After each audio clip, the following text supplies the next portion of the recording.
Hi, everyone. My name is Juliana Curcio. I am one of the co-founders of Mac Studios. And today we have an extremely special guest, actor, singer, teacher, Jacob Keith Watson with us. Hello, Jacob. Thank you so much for being here today. Before we get started, I have to read your bio. This might take up the entire interview because it's that impressive, but here we go. Jacob, like I said, you are an actor, singer, and teacher. On the Broadway stage, you have performed in Tony-nominated winning revivals of Merrily We Roll Along as Mr. Spencer and the Joe Understudy, Carousel as Enoch Snow, Hello Dolly, and Violet, as well as The Phantom of the Opera and Amelie. You were seen in Encore's production of Wonderful Town, 1776, Mac and Mabel as Harry and Oliver. On screen, you have been seen as Mr. Bundles in NBC's live production of Annie, John Dixon in HBO's The Gilded Age, and as Tom Holder in Law & Order SVU. You toured nationally and internationally as Mr. Cellophane himself, Amos Hart in Chicago the Musical, regionally performed in Seussical as Horton, Into the Woods, The Baker, Shrek the Musical, Shrek, Come From Away, The Music Man, the world premiere of the new musical of the Everett Brothers, Swept Away, Benny and June, As You Like It, Twelfth Night, The Doctor in Spite of Himself, and your opera credits include Rodolfo and La Boheme, Matteo Borsa and Rigoletto, Count Almaviva in The Barber of Seville, and Beppe and Pagliacci. I'm not finished. You are the past winner of the prestigious Lottolania competition, the Nats National Musical Theater competition, and a regional finalist of the Metropolitan Opera National Council. Upcoming, you will be reprising your role as Willie Coughlin in the Broadway revival of Ragtime at the Vivian Beaumont Theater at Lincoln Center. Boy, where do you find the time? Okay. Sleepy. Jacob, let's just get right into it. Tell us about your upbringing and how you were exposed to musical theater and opera and what inspired you to make it your career. Great question. Music has always been a part of my life. Storytelling has always been a part of my life. I loved movies as a kid.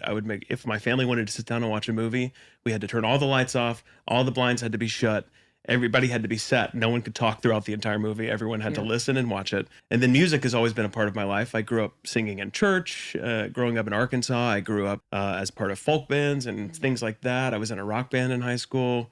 My dad listened to a lot of 70s rock. And then cut to, was it 8th grade? Local high school in Arkansas was producing The Music Man. And they were looking for little kids to come audition to be a part of the show. And they came over and auditioned all of us. And they put almost every guy into the little kid group. But I had a full beard and hair down to my shoulders. 8th grade? Yes. Okay. And so they're like, we want you to be in it, but we want you to be a farmer in the back. Okay. So that was my first exposure to what a musical was. And I slowly started to fall in love with it. But I moved into the high school. I auditioned for a show, which was Into the Woods, and I got a little part in that. And then slowly started accumulating this kind of love of doing musical theater because it was a combination of everything I loved. And then cut to sophomore year of high school is when the choir director, who became one of my mentors, reached out and said, you have to audition for concert choir. And so I auditioned for it. And that was kind of the beginning of that. That's why we love our teachers. That's why we love our teachers. Yeah. Well, funny enough, how I auditioned for concert choir, this choir director said, just make fun of an opera singer. And so I did. And he was like, that's what you're going to do the rest of your life. It was kind of around junior, senior year. I went and saw a national tour of Les Mis. Okay.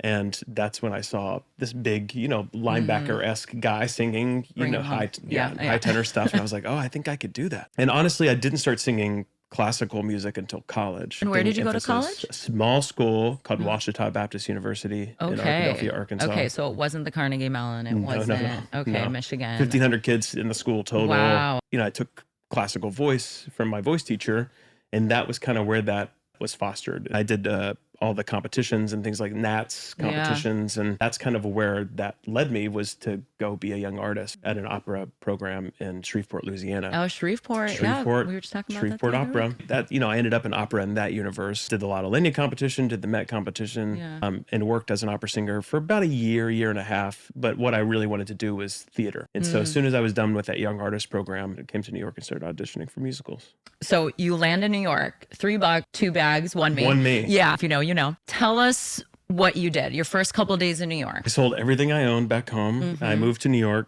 Thankfully, I had some connections with friends that had an extra room in Brooklyn. That's where I lived for my first year in New York. But because of all the things, the Lottolenia competition and things like that, made some connections, and one with a casting director named Duncan Stewart. What's up, Duncan? You're the best. And then a good friend named Richard Todd Adams, who was in Les Mis and Phantom. I met him through the Lottolenia competition. And so when I moved to the city through Richard, I had a connection with an agent. And so I submitted to them through him and had a meeting with them within my first week, and they signed me. Wow. And then Duncan, pretty incredible story. He saw me at the Nats Musical Theater competition, and he was like, "Hey, I think you're too young for this part, but I really want you to come audition for Amos in Chicago." Oh, okay. And so he said, "Next time we have auditions, I kind of want to give you the practice and like get you up here and get you in the system." And so he sent me an audition for it, and I was not planning to move that early, but so I packed everything up and moved my flight. Had my first audition in New York City my first day. And what's going through your mind during this time? Were you nervous? Did you feel like you didn't know any better? Didn't know any better was exactly the mentality I had really for my first like 7 years in New York City. Oh, okay. Just did not know. I just was like, I don't know. I'll just go do it. Now I know too much and I'm scared all the time. But at that point in time, I had this like reckless abandon, almost this like I didn't care. I just kind of went and did it. And I think that is part of what's necessary is that ability to just say, I'm here to share myself and I'm excited to do so. So you would say to young artists, young actors coming to the city, ignorance is bliss. Absolutely. Just go out and do it. Yeah, just start somewhere, whatever that is. Just start with one foot in front of you. So you do the audition, and what happens? I did not get that job at that time. I was waiting tables and auditioning all the time. The kind of typical thing of getting up at 6 a.m. and going to auditions. Right. But walk us through that process. Well, back in the day, Yeah. when there was no internet, people would show up with sheets of paper and you would sign your name on a sheet and hope to get seen at these auditions. And sometimes you did and sometimes you didn't. It's interesting because I actually booked my first Broadway job as a non-equity actor at an ECC for the Broadway show that was happening. Wow. Okay. So it does happen, and it did happen. Like, how long were you auditioning until you booked that first job? About 6 months. And would you say that first job is what kind of changed everything? Or is there a particular role that you've done that sort of then propelled you into everything that you've done now? Well, that's an interesting question.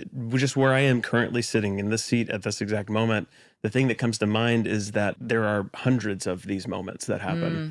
At the moment, maybe it feels big, but looking back on it, it wasn't as big, or it's bigger than I thought it was in the moment. So that was definitely a huge moment in my life, was getting to not only get my equity card, but to make my Broadway debut. That was really a big turning point for sure. The thing I'm learning and still trying to come to grips with, you get to one place and then there's still more. You get to one place and there's still more. So it's coming to terms with that and finding peace in that.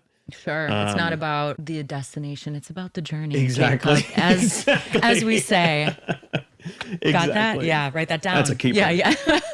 And I'm wondering, once you moved to New York and really went into theater, did you say no to the opera world, or were you still trying to balance that? Well, the truth is this, that I was never particularly good at singing in languages. I loved singing American opera. I still like doing that kind of on the secret in my home by myself. Yeah. But I was never particularly good at languages, and you have to be so adept at it and work so hard at that. And it was not something I was passionate about. But that was number one. Okay. Number two, I wanted to sing nothing but Puccini, and they were like, "You're a 25-year-old. What are you thinking?" Yeah, although it's different now. It's true. It's different now. Yeah, correct.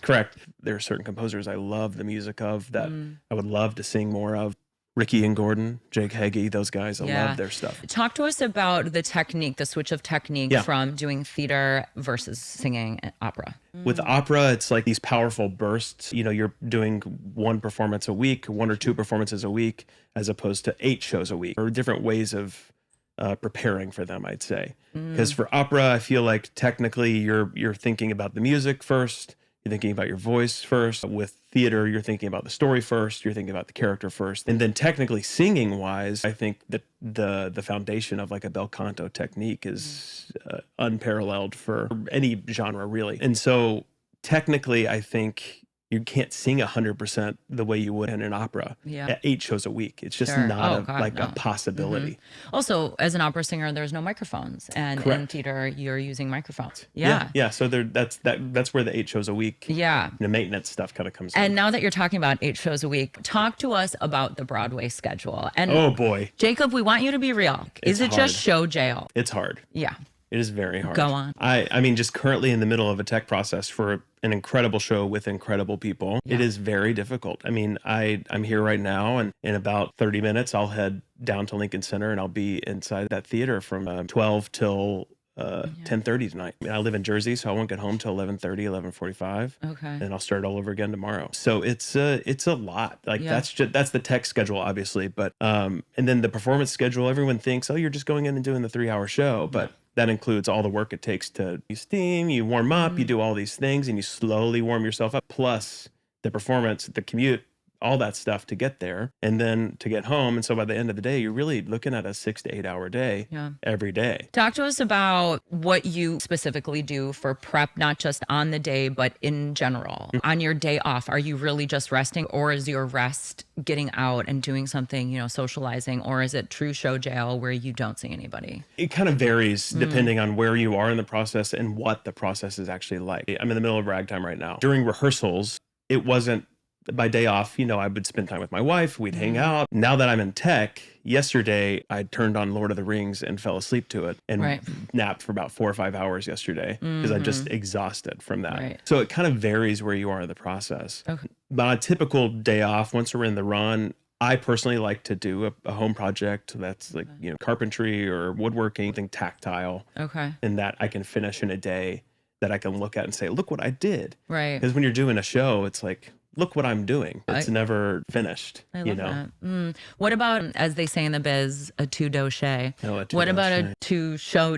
I'm like, how do you actually say it? What are the actual words? A two show day. Are you looking forward to that day, or are you like? Actually, we can say here because we like to bleep it out.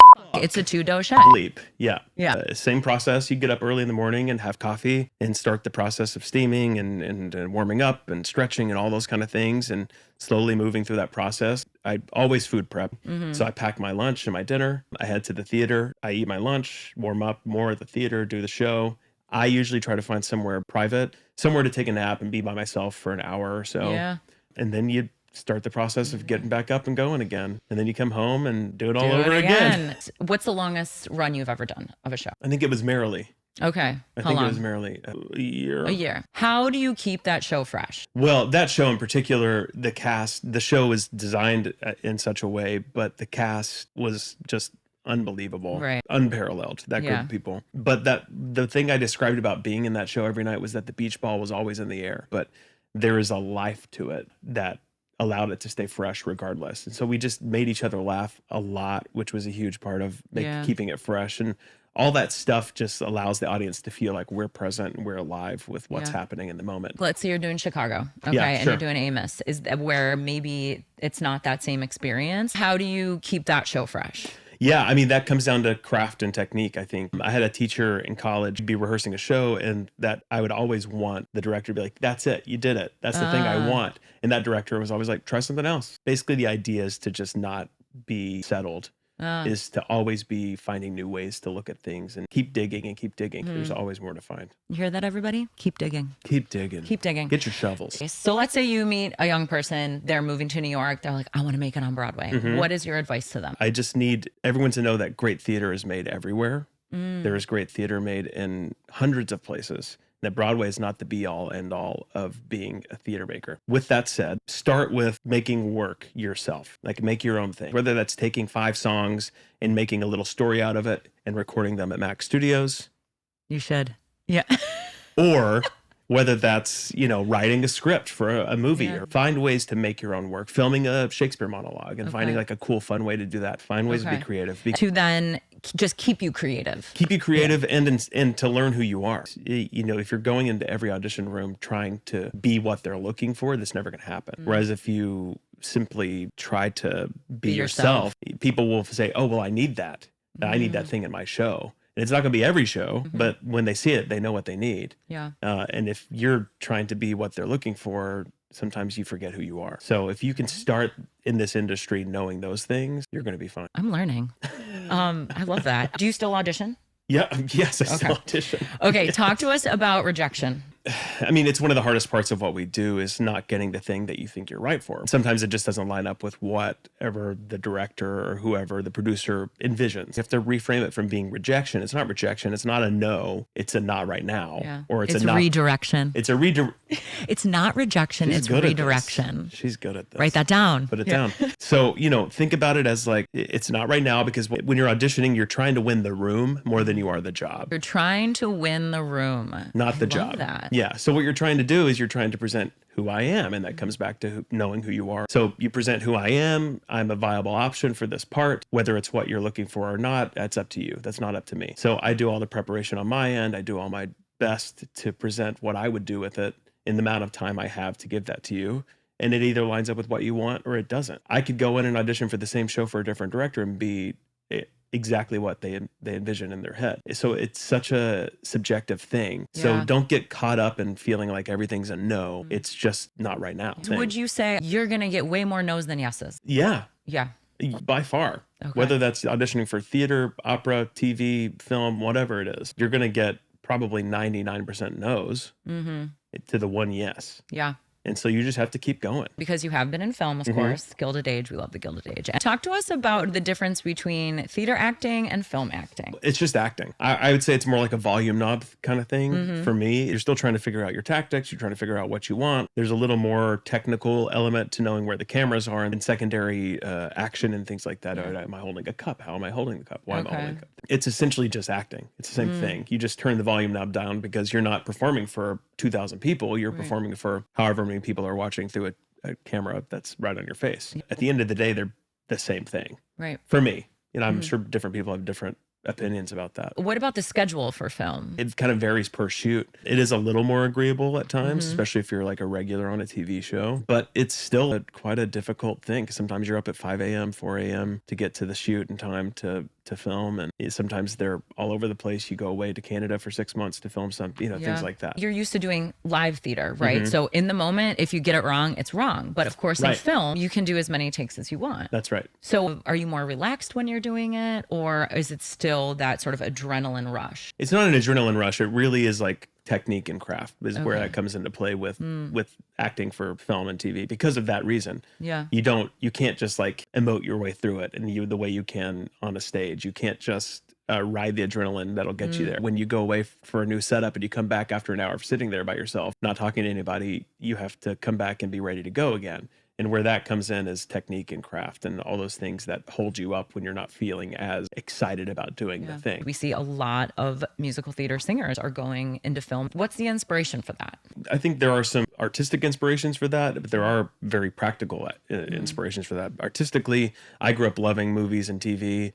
So for me, it's a medium I've always been really interested in being a part of. It's a more intimate medium. You can do kind of different things with it. And then in terms of the practical inspirations for going into TV and film, I think for most actors is one, a more agreeable schedule, and two, better pay. Yeah. Okay. So like those are very practical things. And, if you're a regular on a TV show, not only are you getting paid for the time you're filming, you're getting, albeit not huge, but you're getting a little bit of kickback when the TV show airs. Sure. And when it keeps running. And Hi, Max. Max, everyone. I love that you talked about the more practical side of doing film, and some of that was the pay is better. Can you talk to us about what it's like balancing the artistic career, the creative artist, but also you are a business? Talk to us about how you balance that out.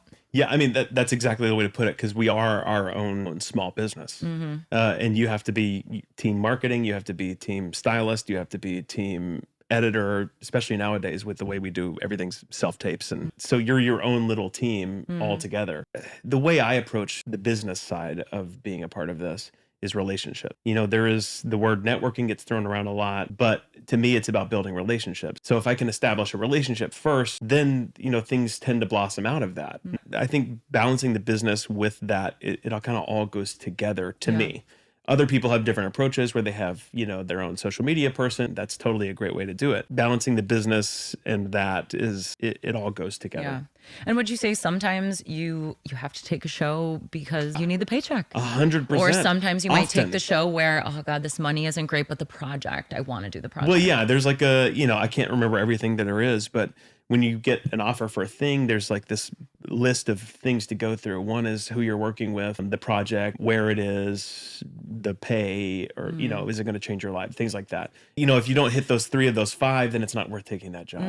The added part of it too is we do live in a country where healthcare is difficult to come by. So getting your health care through your union, through our actors union, is jokingly but truthfully a large part of why we take 90% of our jobs is because I need health insurance. You're talking about the country. I want to do a little pivot here into ragtime. For those of you that don't know, ragtime deals with the themes of race, racism, immigration, injustice, privilege. Jacob, talk to us about what it's like doing that show now in the times that we are living in right now.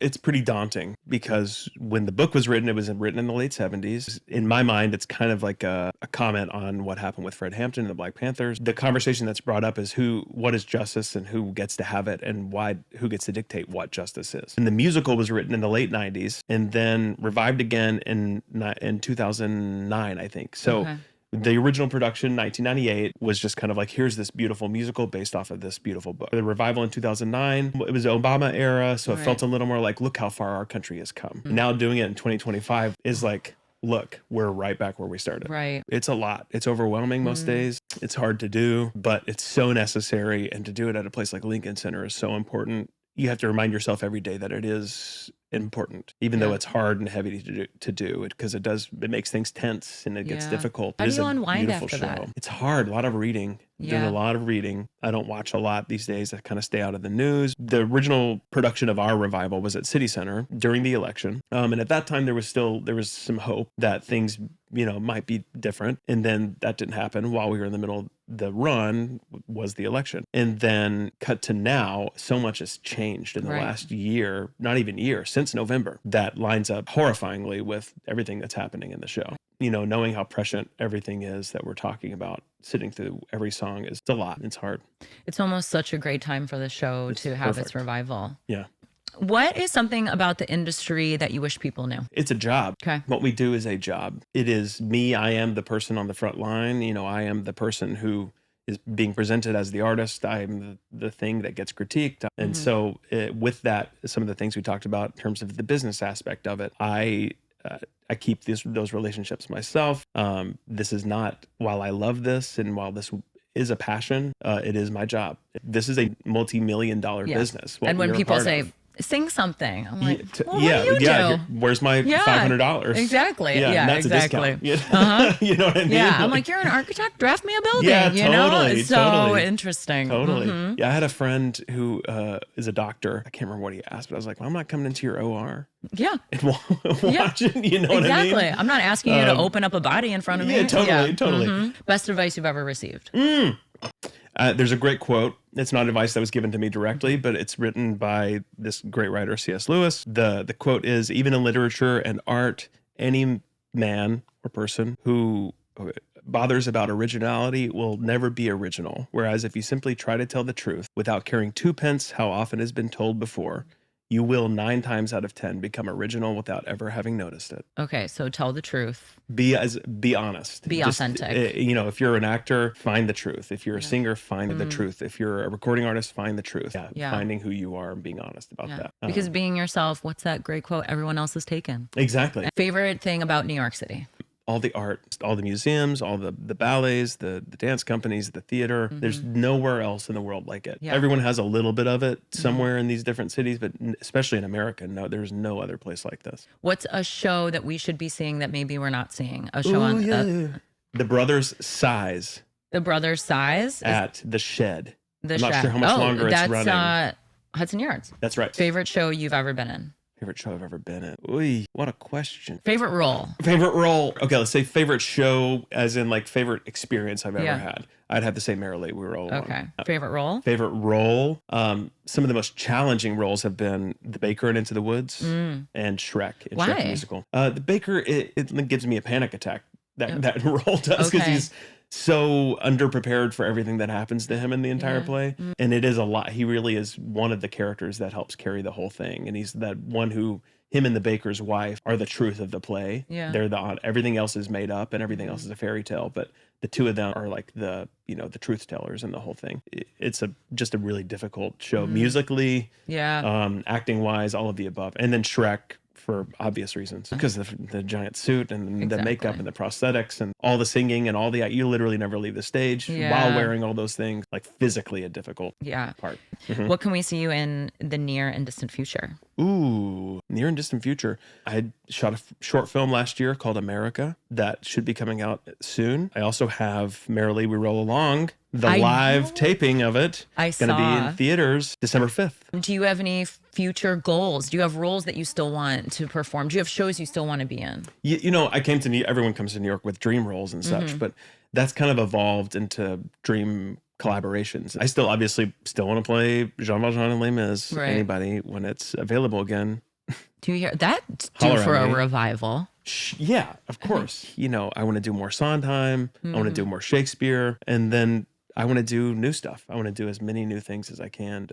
There's so many great new writers out there that I have a friend who's written a production of The Waves by Virginia Woolf. And it's this beautiful score, gorgeous, teeters on classical and musical theater. You know, dream ideas, but no, not so much dream shows or roles. Last question here, Jacob. What do you wish young singers, young actors understood about resilience, discipline, and patience in building a lasting career? It takes all of those. Like that's the foundation of what we do in this business is that's the culmination of everything we've talked about so far, is finding ways to be yourself and to not let other people dictate what that is, and to not give pieces of yourself up that you're not willing to give up. And then two, you know, resilience is just keep going. You're going to get 99% no's to one yes, but you have to keep going. You have to keep sharing. If you feel like you have something worth sharing, you have to keep doing it. Well, there's also this great old parable about the wolf, and there's two wolves, and one of them lives and one of them dies. And you say, which one lives? And it's the one you feed. And so you have two wolves inside of you, and one of those is the one who wants to do the right things and to have determination and to share what their art is. And then there's the one that has self-doubt and all those other things that creep into our brains at all times of the day. And the one you feed is the one that lives. You have to feed the right one. Jacob Keith Watson.